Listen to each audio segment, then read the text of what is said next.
Everyone, welcome back to our channel. Today we are diving into the recent student protest in Bangladesh that have been making headlines. We will break down the causes, the effects on Bangladesh and neighboring countries like India and possible solutions. So let's get started. First, let's talk about why students in Bangladesh have taken to the streets. The main issue is a controversial quota system for government jobs.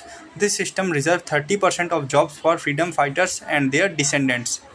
For those who don't know, freedom fighters are individuals who fought in the 1971 Bangladesh Liberation War. This quote has deep emotional roots, especially for the ruling Awami League and Prime Minister Sheikh Hasina. Her father Sheikh Mujibur Rahman introduced the quota to honor those who sacrificed during the war. However, students argue that this quota limits merit-based job opportunities. Things heated up when the Bangladesh High Court nullified an executive order by Mrs. Hasina that had abolished all quotas.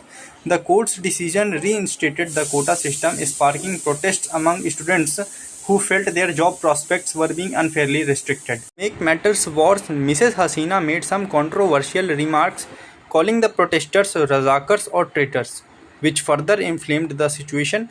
The protests escalated into violent clashes, resulting in at least 130 deaths. So, how does this affect other countries like India? Well, many Indian students study in Bangladesh. The unrest prompted the Indian Border Security Force to set up a special help desk to assist Indian students in returning home safely. Additionally, India's External Affairs Minister is closely monitoring the situation. Let's talk about solutions. How can this crisis be resolved? There needs to be a more inclusive and representative quota system. This means balancing the needs of freedom fighters, descendants, with those seeking merit based jobs. The government should engage in meaningful dialogue with students and other stakeholders. Listening to their concerns is crucial for finding a common ground. Clear and consistent decisions from the judiciary can help reduce uncertainty and tension.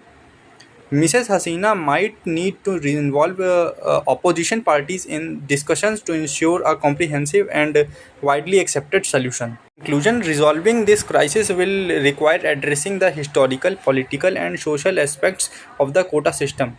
It's a complex issue, but with inclusive policies and open dialogue, a peaceful solution is possible. Thanks for watching. If you found this video helpful, don't forget to like, share, and subscribe.